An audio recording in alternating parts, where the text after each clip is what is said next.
사랑하지 아니하는 자는 하나님을 알지 못하나니 이는 하나님이 사랑하시기 때문이다.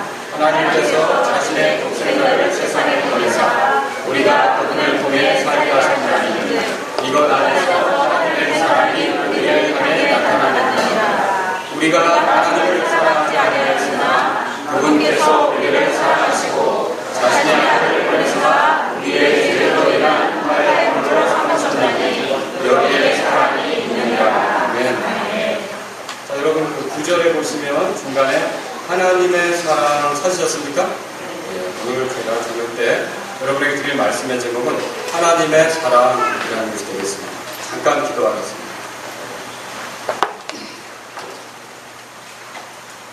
우리를 사랑하시는 하나님 아버지, 정말 이 시간에 감사를 드립니다. 아들 예수 그리스도를 통해서 자신의 사랑을 드러내시고 우리가 그 사랑 안에 살게 하시니 감사합니다. 이 사랑을 영원히 잊지 못할 것입니다. 우리의 기억이 희미해지더라도 우리가 알았던 지식들이 점점 우리의 기억 속에서 사라지더라도 이 사랑은 영원히 잊을 수 없는 것이 될 것입니다. 주님 앞에 갈 때까지 그리스도를 통해 우리를 사랑하신 이 하나님의 사랑에 취해서 빠져서 풍성히 누리며 하나님께 영광을 누리는 인생이 되기를 원합니다. 이 시간 하나님 말씀을 전할 때 성령님 같이 해주시고 사랑하는 성도들을 제 안에 하나님께서 일하여 주옵소서. 주님께 영광이 되기를 원합니다. 예수님의 이름으로 기도합니다.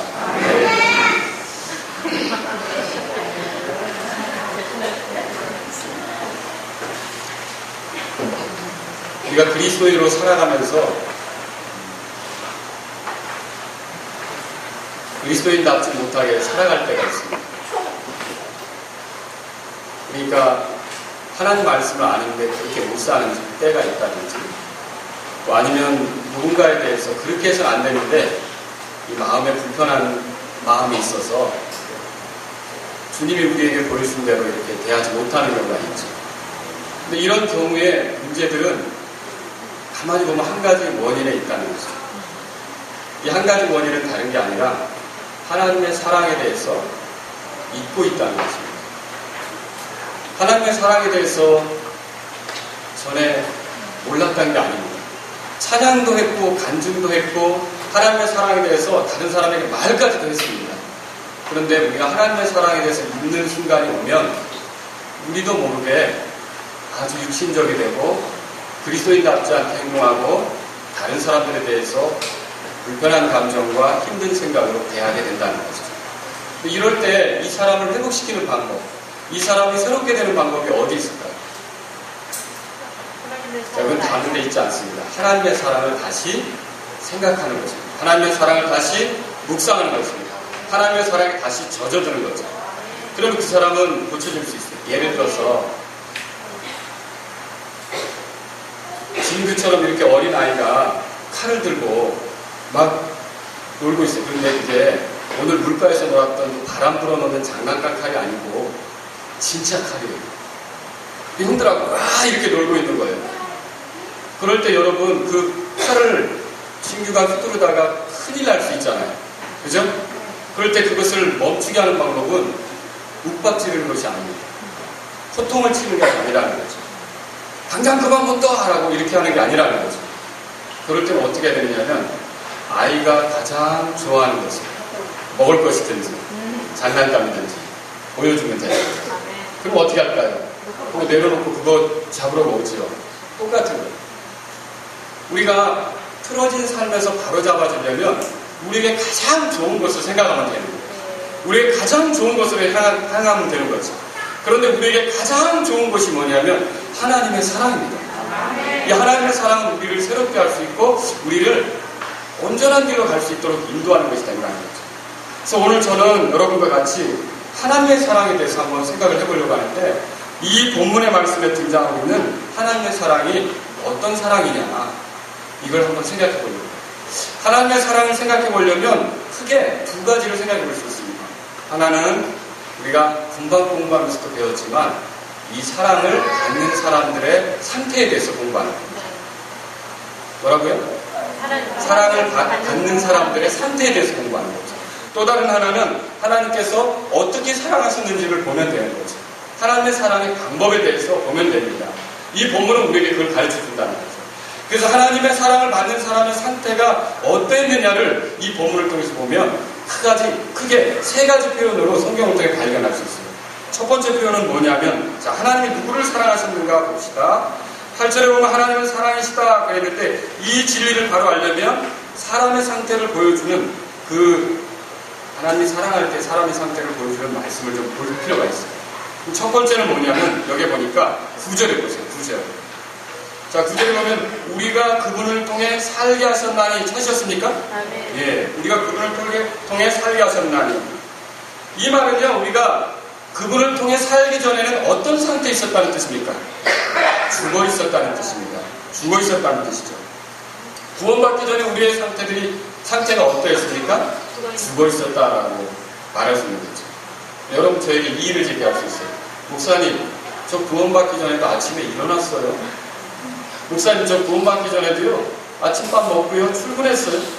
목사님, 저 구원받기 전에도 얼마나 많은 일들을 했는데요. 이런 업무, 저런 업무 처리하고, 이런 사람, 저런 사람 만나서 회의하고, 대화 나누고, 저녁 때 그것뿐만이 아닙니다. 전 퇴근해서 야구 경기도 보러 갔어요. 어느 날 밤은 PC방에서 보내기도 했고요. 어느 날 밤은 또 술집에서 보내기도 했고요. 제가 왜 죽어 있단 말입니까? 왜 죽어 있었단 말입니까? 라고 여러분이 말할 수 있다는 것이죠. 그런데 성경을 보면요, 에베소 2장을 보세요. 에베소 2장 보세요.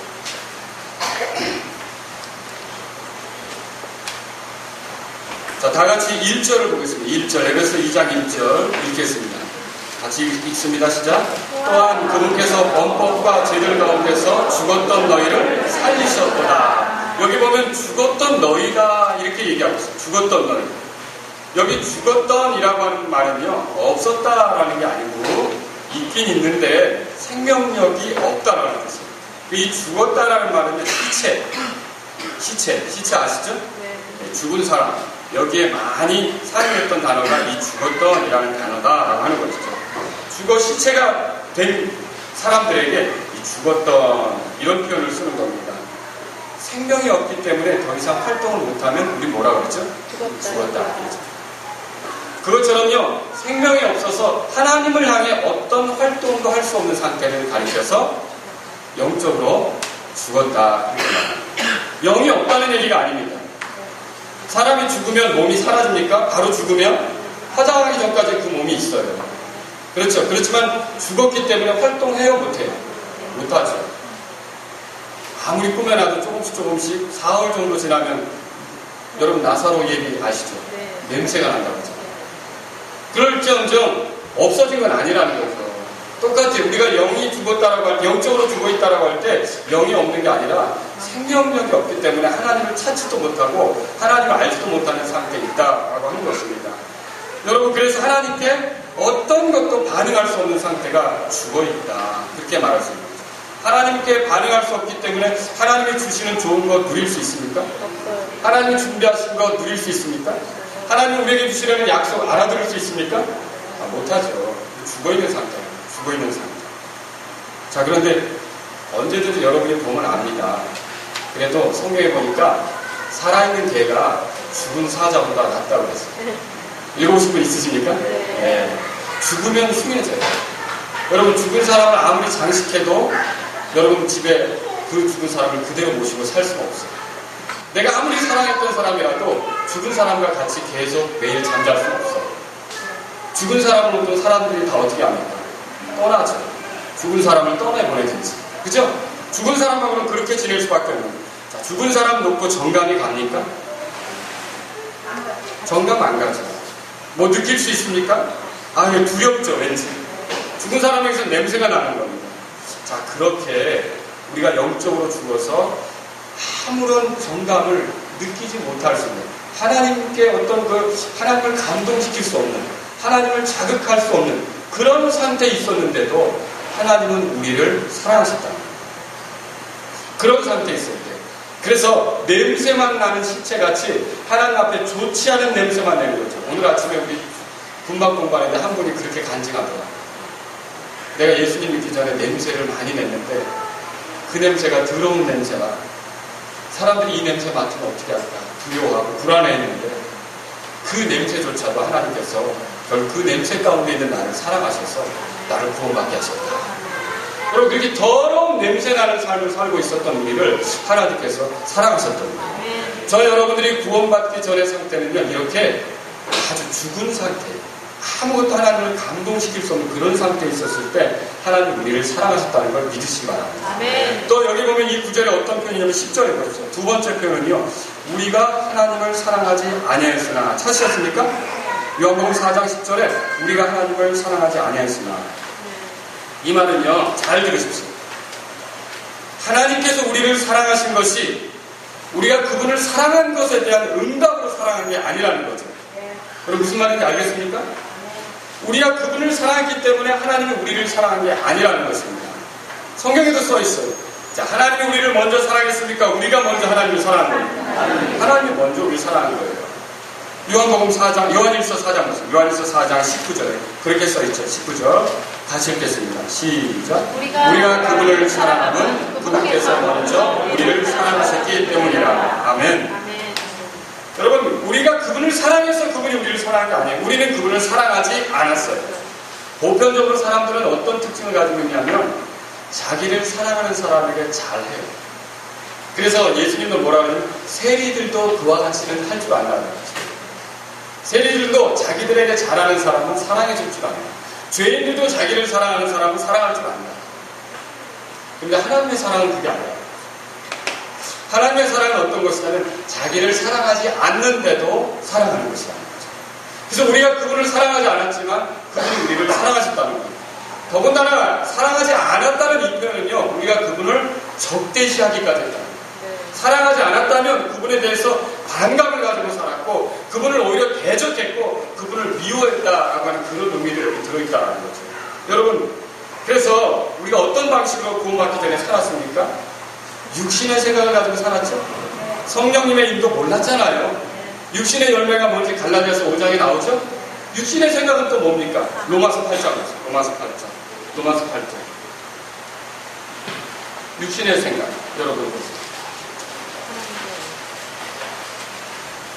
우리의 옛날의 삶의 모습이 어땠냐? 7절에 보세요.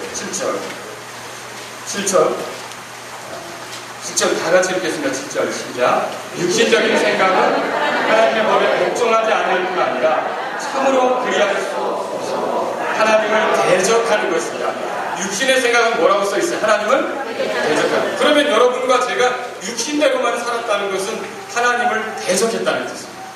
그러면 성경은 뭘 말하고 있습니까? 하나님을 대적했는데도 불구하고 하나님은 우리를 어떻게 하셨다는 거예요?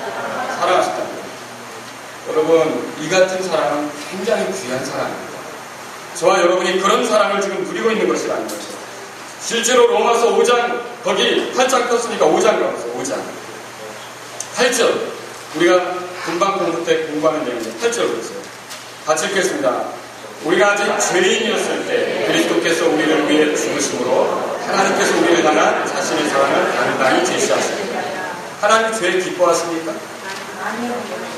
그리고 죄인에 대해서 오래 참는 건 맞지만 반드시 하나님은 죄로부터 회개하지 않고 그리스도 예수님을 통해 하나님께로 돌아오지 않는다면 진노하시는 걸 믿으십니까? 왜? 하나님 죄 기뻐하지 않습니다. 우리가 그렇게 하나님이 기뻐하지 않는 방식으로 살아내는데도 하나님은 자신의 사랑을 당당히 제시하셨다 이거죠. 10절에 보세요. 10절에 로마서 5장 10절에 이렇게 썼습니다. 같이 읽겠습니다. 이는 우리가 원수였을 때 하나님의 아들의 죽음으로 말미암아 하나님과 화해하게 되었을진데. 여기 보세요. 하나님의 아들이 죽었다.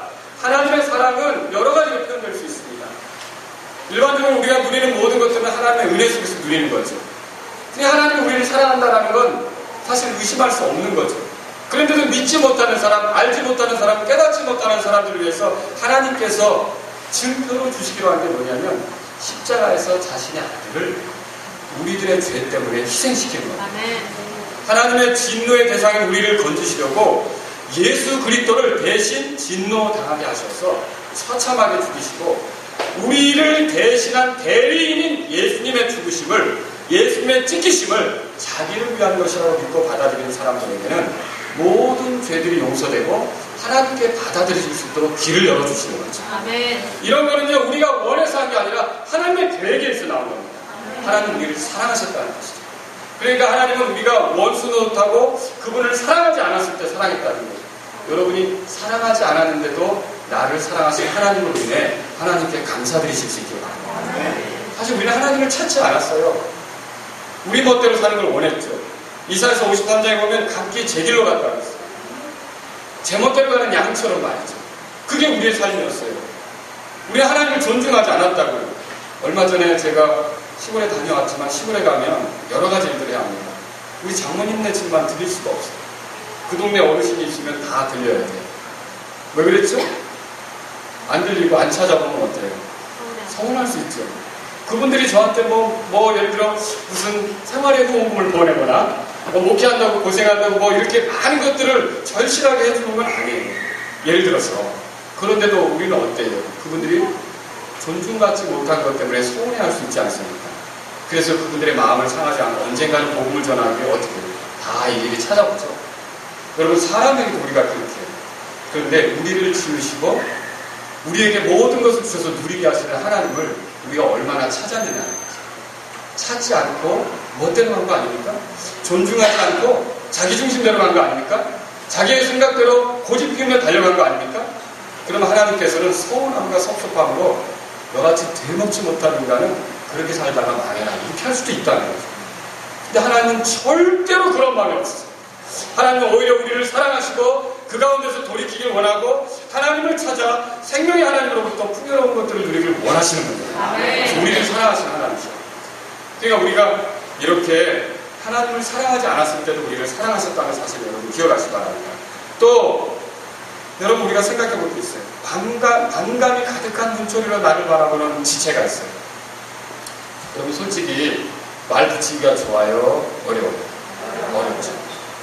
어렵단 말이에요. 여러분, 그거 느끼시죠? 예? 네? 또 거친 언어로 나에게 말하는 그런 이웃이 있어요. 그럼 찾아가서 계속 인사하고 아닌 척 하고 싶어요? 어렵죠. 또 나에게 불편한 태도로 항상 이렇게 뭐라 그럴까요? 트집을 잡고 어렵게 하는 사람이 있어요. 그러면 내가 그 사람에게 친절을 베풀기가 쉬워요, 어려워요? 왜 어렵냐면 내 마음이 닫혀버리는 거죠. 하나님 앞에 우리가 그렇게 살았어요, 사실. 근데 하나님은 마음을 닫지 않으시고 계속 우리를 사랑하셨다. 그리고 그 사랑의 증거는 예수님을 통해 나타난다는 거죠. 명백하게.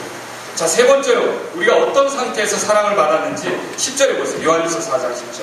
세 번째로 거기 보니까 화해 허물로 삼으셨나니 찾으셨습니까? 예, 화해 허물로 삼으셨다. 누구를 화해 허물로 삼으셨습니까? 예수님을 화해 허물로 삼으셨죠. 그럼 이 말은 하나님과 적대적인 상태에 있었다는 뜻이죠. 분명히 하나님께서 매우 진노하시는 상태에 우리가 놓여 있었다는 뜻입니다. 그래서 사실 하나님은 누구를 사랑하셨냐면 자신의 진노의 대상들을 사랑하셨다는 거죠. 진노를 쏟아부어도 우리가 할 말이 없는 그런 존재되었다는 거죠. 그런데 우리들을 하나님이 사랑하시는 거죠. 하나님을 향한 비아냥거림, 하나님을 향한 빈정거림, 하나님을 향한 무시, 하나님을 향한 조롱, 하나님을 향해 제멋대로 걷는 이런 우리들을 하나님께서 어떻게 하신 거예요? 포기하지 않고 사랑하셨다는 거죠. 정말 만약 우리가 예수님 믿기 전에 조금이라도 하나님께 잘못했을 때 하나님께서 그 잘못을 인해 너는 안 되겠다. 네가 누리고 있는 모든 것이 내가 준 것인데, 네가 겪고 있는 것이 모두 내 손에서 나온 건데, 네가 이 풍요롭게 된 것이 다 내가 공급해 준 건데 이거 깨닫지도 못하고 그런 방식으로 살아? 넌 안 되겠다. 넌 영원히 파멸을 당해라. 만약 이래도 사실은 우리가 할 말이 없는 거잖아요. 그죠? 하나님은 그런 분이 아니었어요. 우리에게 다 주시고 우리가 외면하고 고개를 돌리고 있을 때에도 우리에게 십자가를 통해 사랑한다고 품으시려고 하는 그 하나님을 여러분이 이 시간 보실 수 있기를 바랍니다. 아멘. 그렇게 우리를 사랑하시는 분이라는 거죠. 이렇게 사랑하는 것은요, 자, 영적으로 죽어있어 그분에게 반응할 수 없었을 때, 그분을 적대시하며 그분을 사랑하지 않았을 때, 화해가 필요한 만큼 진노의 대상이었을 때 우리를 사랑하신 건데, 여기 이제 한 가지 질문합니다. 우리가 자격이 있어서 이제는 저 사람들을 사랑해야 되겠구나. 이래서 우리를 사랑한 겁니까? 우리의 자격과 상관이 없이 사랑하신 겁니까? 우리의 상태와 상관이 있습니까? 상관이 없습니까? 상관이 없는 거죠. 여러분, 하나님은요, 성품 자체가 사랑이세요. 하나님은 사랑이시요. 사랑은 하나님께 속한 거죠. 하나님이 우리를 사랑하신 거죠. 그럼 여기서 여러분이 두 가지로 적용할 수 있는 걸 또 찾을 수가 있어요. 뭐냐면요, 구원받지 못한 사람들이 내 남편이 믿지 않아서 속세이고, 내 자녀가 예수님 몰라서 제멋대로 가고 있고, 내 며느리가 하나님을 알지 못하기 때문에 시어머니인 나를 이렇게 괴롭히고 있고, 그래도 하나님은 그 사람을 사랑하십니까? 여전히? 네. 여전히 사랑하고 있습니다. 여러분과 제가 거기서 하나님이 자격 없는 나를 사랑했듯이 사랑받을 자격이 안 되는 내 친족들도 여전히 사랑하고 있다는 사실을 믿으셔야 합니다. 그리고 그런 입장에서 사람들을 대하려고 해야 된다. 또 적용해야 될 게 있습니다. 저와 여러분들은 구원받았습니다. 맞습니까? 하나님의 자녀죠? 네. 하나님의 자녀로 살아가는데 보세요. 우리는 넘어질 때가 많아요. 형제 사랑을 실천하지 못할 때가 있어요. 주님의 뜻대로 살아야 된다는 건 주일날 소리가 열심히 들어서 아멘! 아멘! 하고 앞에 나와서 초청에 응하고 주여 그리 살겠습니다 하고 월요일날부터 또 엉망이라고 해요. 또 우리 멋대로 가게 되는 거죠. 그리고 하나님 말씀은 그렇게 말하지 않는데 왜 내가 이렇게 말하는가, 왜 이렇게 내가 말하고 이렇게 생각하고 이렇게 행동하는가 속상할 때 있죠. 그럼 그때 하나님의 사랑이 바뀌었느냐는 거죠. 예를 들어 하나님의 사랑이 식었느냐는 거죠. 하나님의 사랑이 시들어졌느냐는 거죠. 대답해서 하나님 사랑 식었습니까? 아니요. 왜 아니라고 말할 수 있습니까? 어차피 나를 사랑할 때 내 상태나 내 자격이나 내 어떤 조건을 보고 사랑한 겁니까? 아니었죠.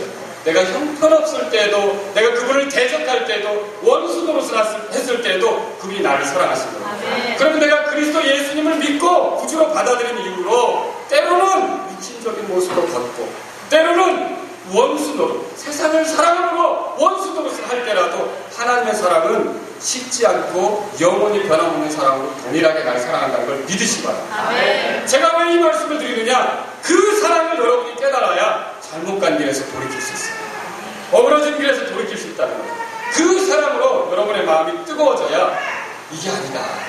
사실 사람을 변화시키는 거는 사랑 아닙니까? 사랑입니다. 여러분, 바람과 태양이 서로 내기를 하죠. 길거리 가는 사람의 옷을 누가 벗길 수 있습니까? 거칠게 불어대는 바람, 여러분 아시죠? 옷을 벗으려고 그래요? 이렇게 하죠. 그런데 뜨거운 태양이 비치니까 어때요? 오늘 보니까 여러분 가운데 겨울 코트 거치신 분 없잖아요. 그쵸? 이 더운 날에 그거 누가 거치겠어요? 그쵸? 뜨겁게 내리치는 햇살 아래서 사람들이 어떻게 하나씩 벗어졌죠. 여러분, 하나님의 사랑의 뜨거움을 알면 알수록 여러분의 마음이 녹아지고 여러분이 낮아지고 결국 하나님께 더 순복하는 삶을 선택할 수 있다는 거죠. 하나님의 사랑을 생각하시라고 그래서 말씀드리고 싶은 거예요. 내가 어떨 때 나를 사랑했는지. 자, 두 번째로 여러분에게 드리고 싶은 말씀이 있습니다. 그럼 하나님께서 어떻게 나를 사랑하셨는가? 첫 번째, 누구를 사랑하셨는가 말씀드렸죠? 이거는 어떻게 사랑하셨는가 여러분에게 말씀드리는데, 이 하나님의 사랑을 이해하려면 여러분이 성경에서 말하는 세 가지 교리에 주목할 필요가 있습니다. 세 가지 교리. 첫 번째 교리는 어떤 거냐면 성육신의 교리입니다. 뭐라고요? 성육신의 교리. 성육신이라는 말이 뭡니까? 하나님께서 사람이 되셨다. 하나님께서 사람이 되셨다. 자, 요한복음 1장에 펴보세요. 요한복음 1장. 우리가 요한복음을 공부하면서 봤던 본문입니다. 자, 오늘 말씀을 위해서 한 번 더 보겠습니다. 요한복음 1장 보면 1절에 보세요. 처음에 말씀이 계셨고 말씀이 하나님과 함께 계셨으며 말씀이 하나님이셨더라. 이 말씀이 누구 말하는 겁니까? 예수님 말하는 거죠. 이 말은 뭐예요? 예수님이 곧 하나님과 함께 계셨고 또 예수님이 하나님이시며 예수님이 처음부터 계셨고 그런 거 아닙니까? 3절, 2절에 그분께서 처음에 하나님과 함께 계셨고 모든 것이 그분에 의해 만들어졌으니 만들어진 것 중에 그분 없이 만들어진 것은 뭐라고 했어요? 그분은 창조주란 말이죠. 창조주예요. 여러분 여기 보세요. 그런데 14절에 이렇게 있어요. 14절 다 같이 읽겠습니다. 시작. 말씀이 육신이 되어 우리 가운데 거하시되 우리가 그분의 영광을 보니 아버지의 독생하신 분의 영광이요 은혜와 진리가 충만하다. 자, 그런데 말씀이 육신이 되었다. 하나님이 사람이 되셔서 사람들 가운데 거하시게 되었다. 아멘. 이런 표현인데 요한일서 4장으로 가보세요. 요한일서 4장 거기에 보니까 오늘 본 말씀이 이렇게 써있어요. 요한일서 4장 거기 보니까 9절에 하나님께서 자신의 독생자를 뭐라고 되어 있어요? 세상에 보냈다. 이렇게 되어 있죠. 하나님께서 자신의 독생자를 세상에 보냈다. 10절에는 뭐라고 되어 있냐면 이렇게 되어 있어요. 자신의 아들을 보내사. 찾으셨습니까? 네, 이렇게 자신의 아들을 보냈다는 거죠. 그럼 여기요, 보냈다라는 말은 특별한 의미가 있어요. 보냈다라는 말은 원래부터 계셨다는 뜻이에요. 네. 원래부터 계신 분이 육체가 되셔서 우리 가운데 오셨다. 아멘. 근데 여러분, 하나님의 삼위, 아버지와 아들과 성령님을 아시죠? 아멘. 그 중에 아들 예수님은 지금 육체로 계실까요? 영으로 계실까요? 육체로 계셔요. 여러분 믿으십니까? 아멘. 부활하신 육체죠. 아멘. 믿으십니까? 아멘. 변화되신 육체죠. 아멘. 영원히 육체가 되신다. 우리를 위해서. 우리를 위해 먼저 죽음을 경험하고 부활을 통해 우리에게 줄 몸, 그걸 첫 번째로 입으시는 분이 되시고자 그런 육체가 되신 분이 예수 그리스도 아버지의 아들이시죠. 하나님의 아들이시죠. 이분이 우리에게 그런 놀라운 은혜를 주시는 겁니다. 여러분, 그분의 존재는 본래 하늘에 계셨던 거죠. 하늘의 영광스러운 가운데 있었어요. 천사들이 그분을 섬겼죠? 예. 그분에게 불편한 게 없었죠. 모든 초월에 계시면서 모든 영광에 계신 분 아닙니까? 그런데 그분이 보내어졌다. 육체가 됐다. 이건요, 불편한 환경 가운데로 들어온 거라는 겁니다. 말구유에서 태어났습니다. 가난한 나사렛 사람으로 자라셨어요.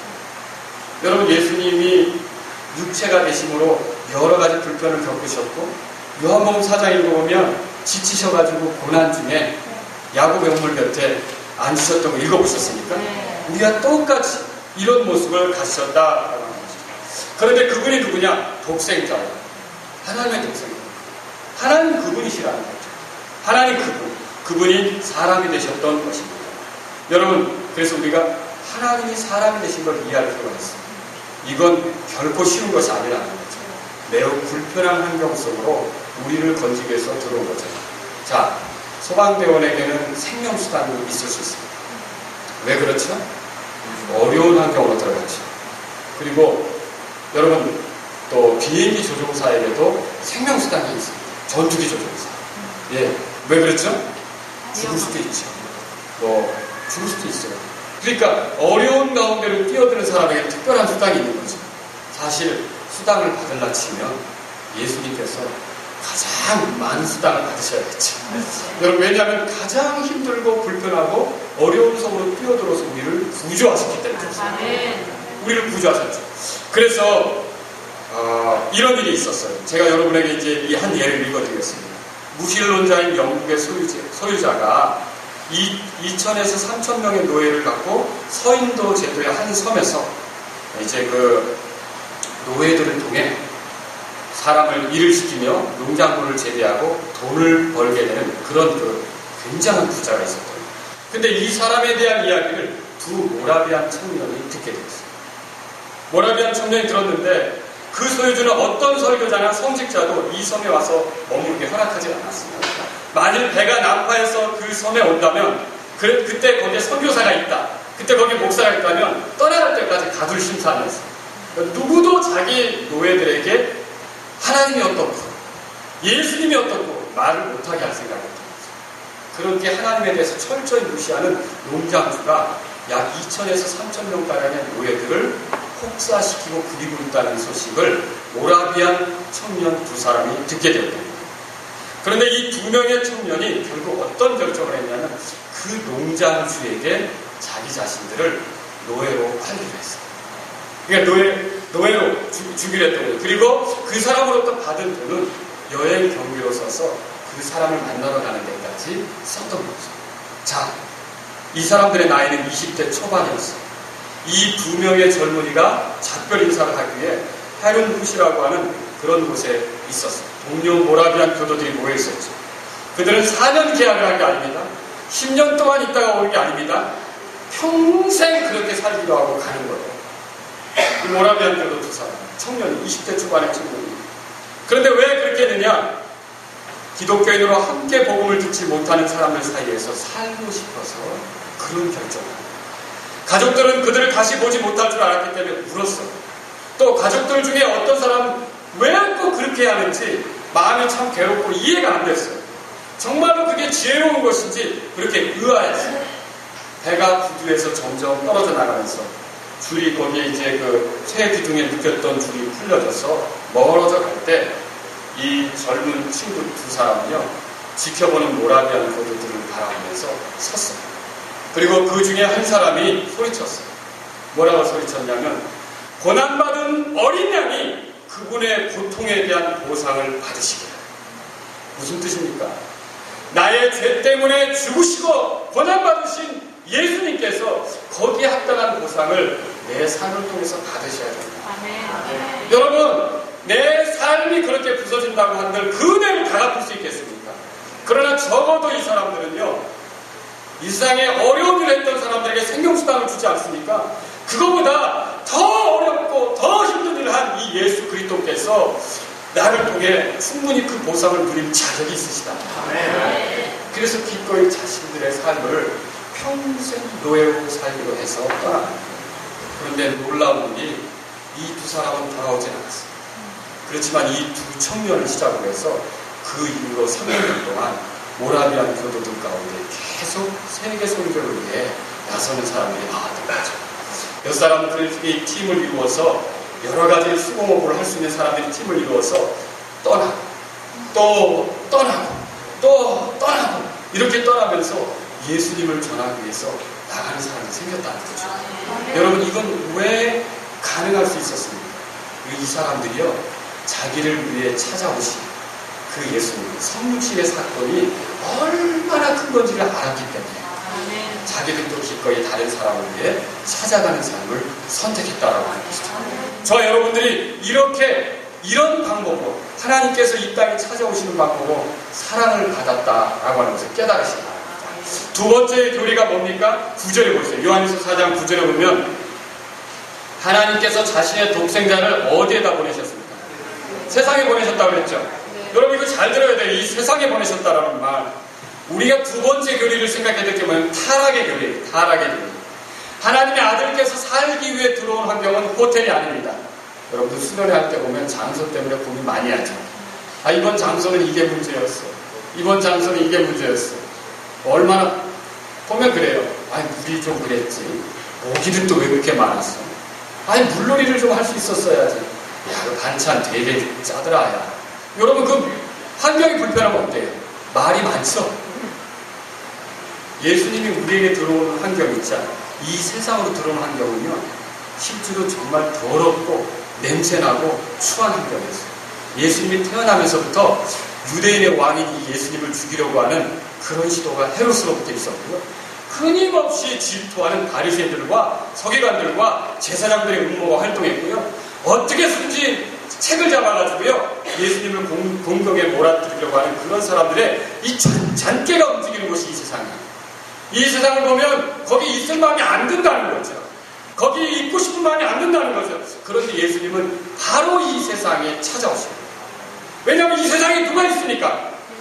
우리들이 있어요. 우리들이 있어요. 그 더러운 세상에 우리들이 있다는 거죠.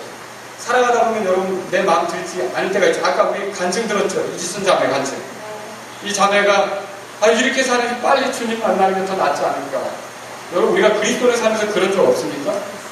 하도 내가 어리석으니까, 하도 내가 육신적이니까, 하도 내가 주님의 뜻대로 살지 못하니까, 또 내 주변에서 일어나는 일들이 듣는 거 보는 것이 너무 마음 상하니까 이 자매한테 상처받고, 이 형제한테 상처받고, 또 이 우리 자식들한테도 상처받고, 또 우리 부모님들한테 상처받으니까 빨리 떠나는 거, 주님 품으로 가는 거. 우리도 때로는 우리 세상에 대해서 굉장히 좋아합니까? 아주 그냥 못 봐줄 세상이라고 생각합니다.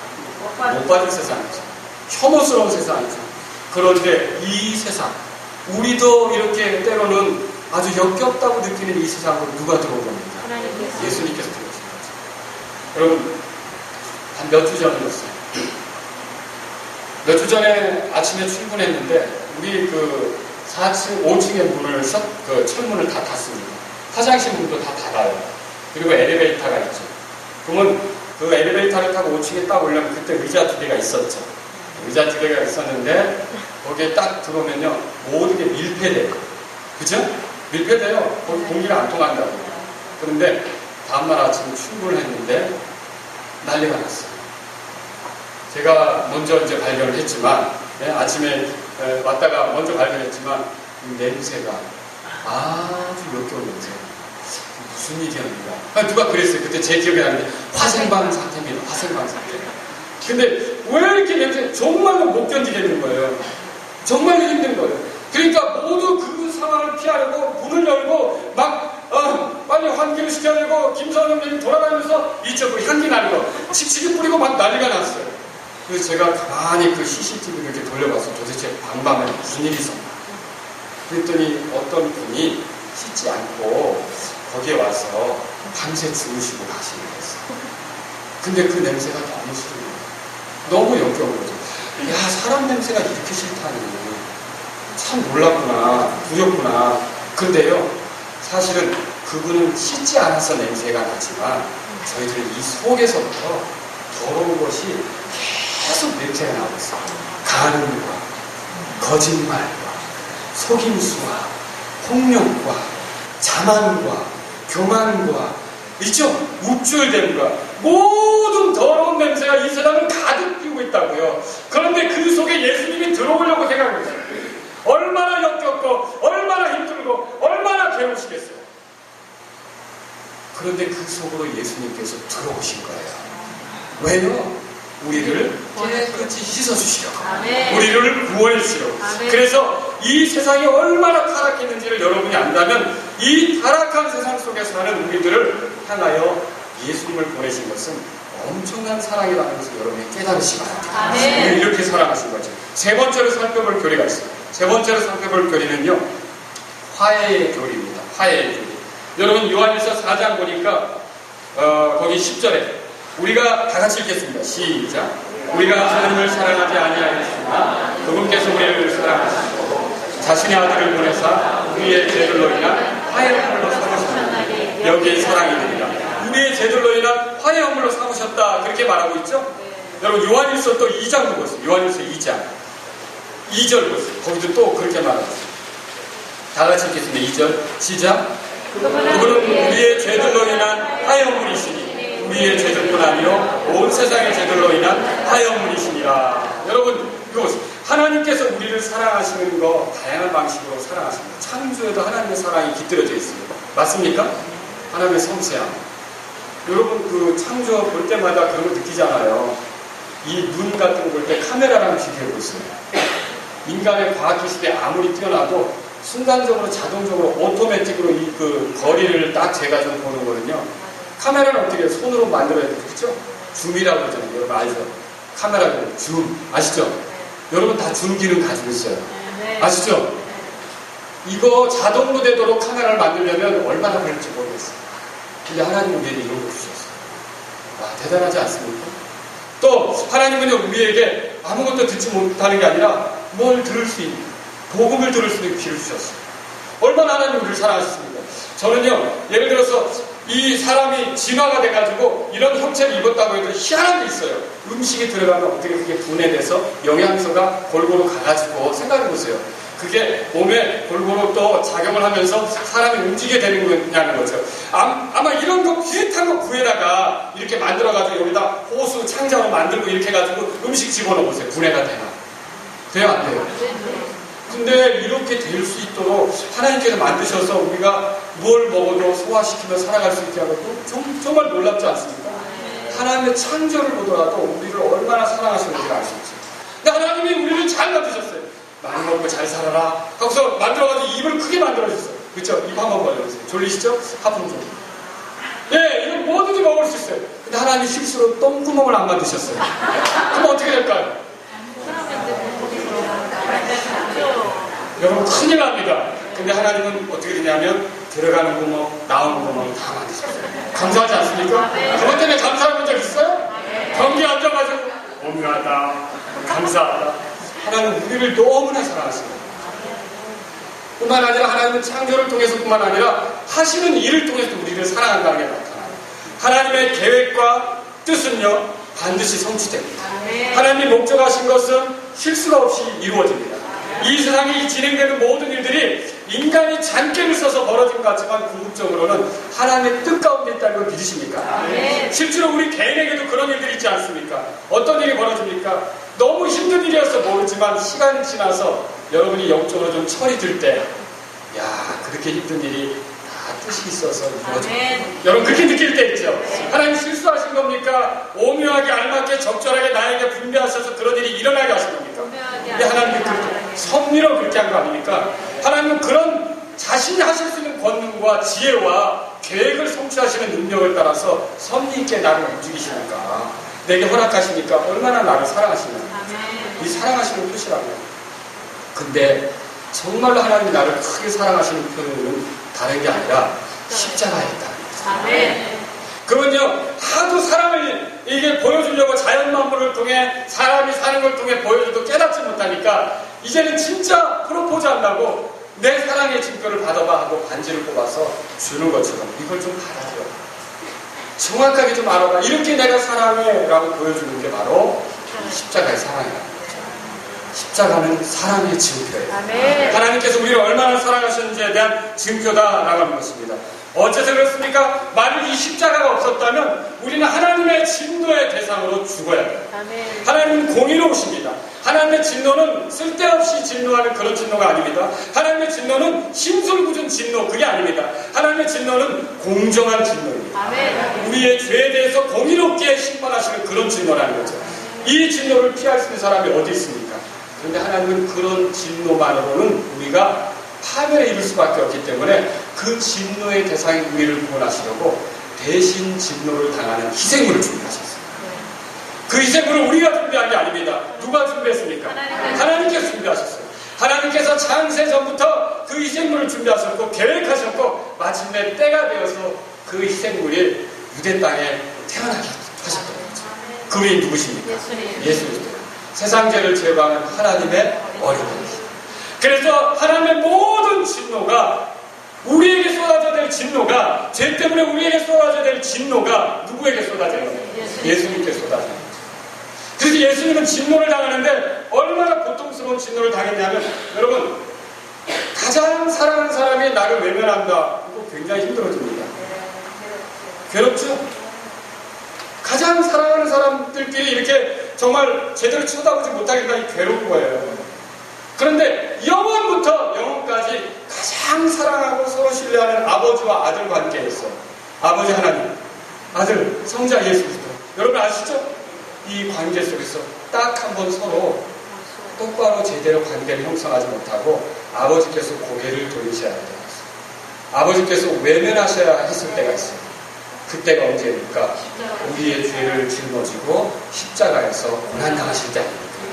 그래서 예수님께서 뭐라고 말씀하셨습니까? 엘리 엘리 라마 사박다니. 나의 하나님 나의 하나님. 그때는 그랬어요. 다른 때는 아버지라는 용어를 쓴단 말이죠. 근데 그 순간에는 나의 하나님 나의 하나님. 이 친밀한 용어 아버지를 그때는 사용하지 않고요. 나의 하나님 나의 하나님 어찌하냐고 그러십니까? 여러분 그 고통 속으로 하나님께 외면당하는 고통 속으로 죄인인 우리가 영원히 당해야 될 그 고통을 예수님께서 십자가상에서 대신 당하셨다는 거죠. 그래서 진노는 사라지는 거죠. 누구든지 예수 그리스도를 나를 위해 희생물이 되신 분, 나를 위해 하나님과 불편해진 나 사이를 화해케 하는 화해 헌물이 되신 분이라고 믿으면 그 사람은 이제 예수님을 통해서 예수님의 십자가의 죽음의 공로와 그분의 깨끗한 의를 통해서 하나님 앞에 떳떳이 설 수 있게 된 걸 믿으십니까? 나를 그렇게 만들어주는 이 안에 하나님의 사랑이 들어있다라고 하는 것입니다. 여러분 죽으신 예수님은요 하나님이신 걸 믿으십니까? 요한일서 3장에 그래서 뭐라고 말합니까? 요한일서 3장 펴보세요. 요한일서 3장 거기 16절입니다. 16절. 자, 다 같이 읽겠습니다. 시작. 하나님께서 우리를 위해 자신의 생명을 버리셨으므로 우리가 이로써 그분의 사랑을 깨닫나니 우리가 형제들을 위해 우리의 생명을 버리는 것이 마땅하니라. 아멘. 여러분 보세요.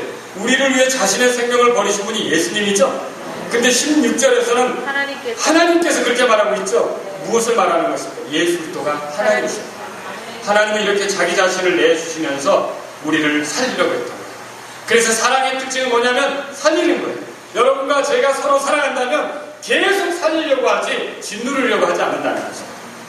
억압하려고 하지 않는다는 거예요. 살리는 거예요.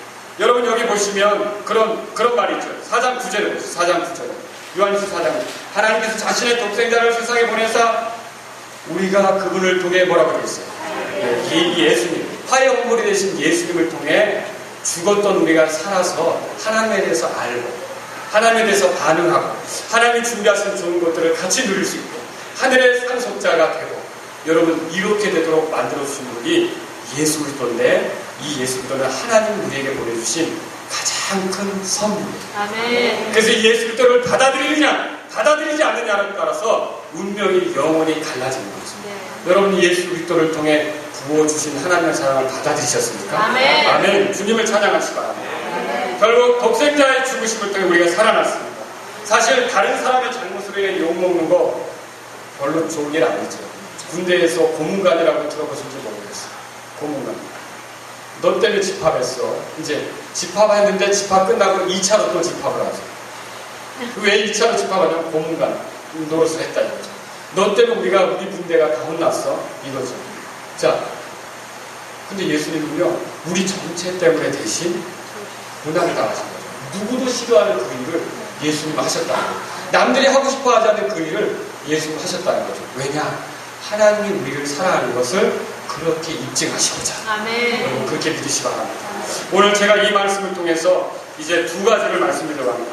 하나님의 사랑은 어떤 것이냐? 여러분이 적용하도록 좀 정리를 해드리고 싶습니다. 하나님의 사랑은 주는 것입니다. 말로만 하는 게 아니죠. 계획 안에서만 가지고 있는 게 아닙니다. 마침내 때가 되어 자신의 독생자를 어떻게 해서 우리에게 주신 거죠. 주신 거죠. 보내신 거죠. 그래서 3장 18절에 보면 요한일서 3장 18절에 보세요. 이렇게 되어 있죠. 나의 어린 자녀들아 우리가 말과 혀로만 사랑하지 말고 뭐라고 되어 있어요? 오직 행함과 진실함으로 하자. 여러분 사랑은 주는 거예요. 사랑은 주는 거죠. 하나님의 사랑은 주는 거라는 거죠. 또 하나님의 사랑은 두 번째로 살리는 것입니다. 사랑은 죽이려고 하지 않습니다. 사랑은 누르려고 하지 않습니다. 사랑은 꺾으려 하지 않습니다. 사랑은 계속 살리려고 합니다. 용기를 북돋아주려고 하죠. 남편이 힘들어하는 것 같으면 아내가 살리는 방법은 뭘까요? 왜 이렇게 맨날 울상져? 아 정말 밥맛이야. 이겁니까? 네, 사랑을 통해 계속 살리고 격려하고 힘내라. 기운내라. 조금만 참으면 우리 아이들이 이제 아빠의 짐을 더 줄 수 있잖아요. 여러분 사랑은 살리는 것이라는 걸 믿으시기 바랍니다. 그리고 우리가 사랑하는 거 아닙니까? 그렇죠? 또 세 번째로 사랑은 우리의 사랑에 대한 반응으로 나타나는 게 아니랍니다. 하나님의 사랑은 우리의 사랑에 대한 반응으로 나타나는 게 아니에요. 하나님의 사랑은 자신을 사랑하는 자들만 사랑하지 않아요. 그러니까 여러분에게 드리고 싶은 말씀이 있어요. 내가 이 사람에게 애정을 쏟아도 이 사람 안 되겠군. 내가 이렇게 호의를 베풀어도 이 사람이 이렇게 할 때 이 사람 대먹지 못했군. 여러분 우리는 돌아서서 하나님의 사랑은 그래도 어떻게 해요? 계속 사랑한다는 거죠. 그러면 저와 여러분들이 물론 믿음의 문제나 또 어떤 그 도덕적인 문제로 인해서 교회가 선택하는 분리를 택할 수도 있겠지만 분리도요 돌아오기를 기다리는 분이 아닙니까? 항상 사랑으로 우리가 돼야 된다는 걸 기억하시기 바랍니다. 반응을 보고 사랑하는 게 아니라는 거죠. 반응을 보고 사랑하는 게 아니라는 거죠. 네 번째로요, 대상의 상태에 따라 변하거나 그 깊이가 달라지지 않는다는 거죠. 그 사람의 상태가 어떠하든지 계속해서 사랑하는 거예요. 그 사람의 상태가 내 마음에 들지 않을 수도 있습니다. 그 사람이 나를 대적할 수도 있습니다. 나를 반대할 수도 있습니다. 그래도 하나님이 나를 사랑하신 것처럼 하나님의 사랑을 안다면 나는 어떻게 될까요? 그 사람의 상태가 어떠하든지 계속 위에서 기도해 줘요. 계속 기회를 주려고 하고. 여러분 이것이 하나님의 사랑인 걸 믿으시기 바랍니다. 다섯 번째로 하나님의 사랑은요 화해를 추구한다는 거죠. 하나님의 사랑은 비난과 공격, 적대적인 마음 대신 늘 하나를 이루려고 하죠. 그것을 위해 희생이 필요하다면 기꺼이 감수합니다. 공격을 위해 값을 지불하는 게 아니라 회개를 위해 값을 지불하는 거예요. 또 보복을 위해 희생을 하는 게 아니라 화해와 용서를 위해서 또 희생을 하는 거죠. 여러분 이것이 하나님의 사랑이라는 걸 오늘 기억하시면 좋겠습니다. 두 번째로 크게 적용해야 될 건 말씀드립니다. 이런 하나님의 사랑이 우리에게 나타난 까닭이 뭐냐는 거죠. 왜 이 사랑이 나타났을까요? 이 사랑이 있어야 세상이 달라집니다. 이 사랑이 있어야 죄로부터 떠나는 일도 생깁니다. 이 사랑이 있어야 거룩함을 추구하는 일이 생기죠. 하나님께서는요, 이 사랑으로 우리가 서로를 격려하는 모습을 보여주면서 이 남은 세상을 살기를 원하십니다. 성경에 보세요. 그래서 이 말씀이 있는 배경 가운데 4장 7절 보세요. 4장 7절에 뭐라고 나옵니까? 사랑하는 자들아, 우리가 뭐라고 되어 있어요? 서로 사랑하자. 11절 보세요. 11절. 사랑하는 자들아, 하나님께서 우리를 이처럼 사랑하셨은즉 우리도 뭐라고 되어 있어요? 서로 사랑하시 마땅하니. 12절 보세요. 여긴 또 이렇게 되어 있어요. 어느 때나 아무도 하나님을 보지 못했을 때 만일 우리가 뭐라고 되어 있어요? 서로 사랑하면 하나님께서 우리 안에 거하시고. 또 여러분 21절 보세요. 하나님을 사랑하는 사람 또한 뭐라고 되어 있어요? 자기 형제를 사랑하라는 이 명령을 우리가 함께 받았느니라. 여러분, 그래서 사랑하기 위해서, 우리가 사랑하며 살도록 하기 위해서 이 사랑이 우리에게 부어졌다는 사실을 믿으시란 말이에요. 그냥 나 혼자 그 사랑 누리고 좋아라 하는 게 아니에요. 노래만 그렇게 하라는 게 아니에요. 이 사랑을 내가 받았으면 또한 오늘 내 옆에 있는 사람들에게 이 사랑을 주도록 이것이 내게 왔다는 사실을 믿으시기 바랍니다. 존 비비어라는 사람이 존중이라는 글에서 이런 내용을 남겼습니다. 자신에게 맡겨진 사람들의 사랑스러운 점, 좋은 점, 유쾌한 점을 생각하라. 그들이 우리 하늘 아버지에게 얼마나 소중한 존재인지를 생각해봐라. 그들은 그분의 아들, 딸이다. 만약 그들이 구원받지 못했다면 그들은 예수께서 위해서 죽으실 만큼 값진 존재였다는 사실에 집중하라. 여러분, 그리고 또 이 글을 읽은 어떤 사람이 이런 글을 남겼어요. 잘 들어보세요. 자, 옆에 있는 사람 하나님이 사랑하셨어요? 사랑하지 않았어요? 사랑했죠? 그러면 옆에 있는 분 이름을 한번 불러보세요. 아무개 형제님, 아무개 자매 불러보세요. 예, 불렀죠? 거기다 여러분이 호칭을 하나 더 덧붙이세요. 하나님이 사랑하신 아무개 형제님, 하나님이 사랑하신 아무개 자매. 네, 하나님이 사랑하신 형제님, 하나님이 사랑하신 자매님이라고 믿으십니까? 네. 그러면 여러분 우리 삶이 달라져요. 왜 그렇습니까? 그래서 이 존 비비어의 글을 읽은 사람이 이렇게 썼어요. 들어보세요.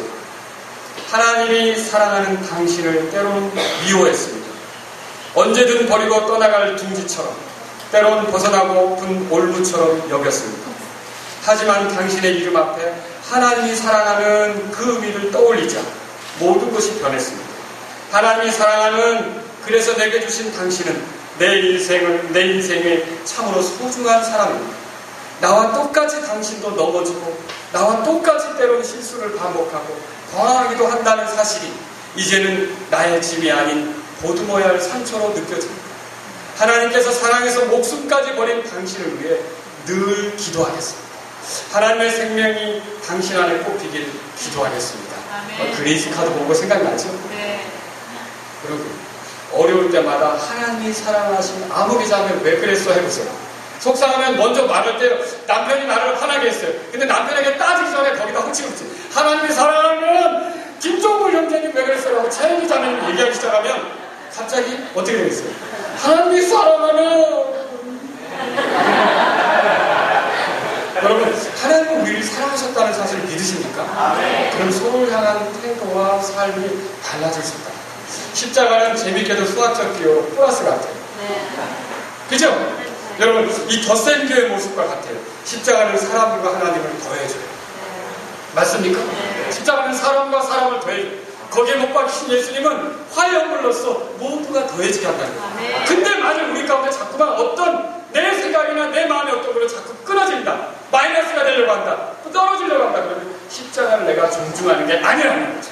십자가에 못 박힌 예수님을 내가 사랑하는 게 아니라는 거죠. 거기에 합당하게 걷는 게 아니라는 거죠. 그래서 우리가 십자가에 못 박힌 예수님을 사랑한다면, 그분의 사랑이 내게 귀하게 느껴진다면 우리가 계속 화해하고 계속 하나님이 사랑하는 이 사람을 기도하고 계속 세워주고 살려주고 이런 삶을 살아야 된다는 걸 믿으시기 바랍니다. 여러분, 그래서 사랑하기 어려운 일을 만날 때 사랑하기 어려운 존재였던 나 사랑받기 어려운 존재였어요. 근데 하나님이 나를 사랑하신 것을 생각하시란 말이죠. 또 너무나도 나를 적대시하는 사람을 만날 때 내가 하나님을 그렇게 적대시했는데도 하나님이 나를 사랑하신 것을 생각하라는 거죠. 좁아야 소용없다라고 하는 사람이 나타날 때 하나님이 그런 상태에 있었던 나를 계속 인내하면서 사랑하셨던 것을 여러분이 생각하시라는 거죠. 주어도 자주 넘어지는 어리석은 나를 계속 사랑하신 거 아닙니까? 사실 주면 정신을 차려야죠. 하나님의 사랑 이렇게 느낀다면서 이 수련회 끝나고 또 집에 가면 또 달라질지도 몰라요. 근데 하나님 사랑하셔요? 여전히? 예, 하나님 여전히 사랑하셔요. 그 사랑을 안다면 우리가 자꾸만 우리가 다가가려고 해도 실수하고 부족한 모습을 보이는 형제나 자매를 통해서 우리도 그랬는데 나도 하나님 앞에 그랬지. 여러분 마음을 다해서 위해주고 기도하며 사랑할 수 있도록 주의 이름으로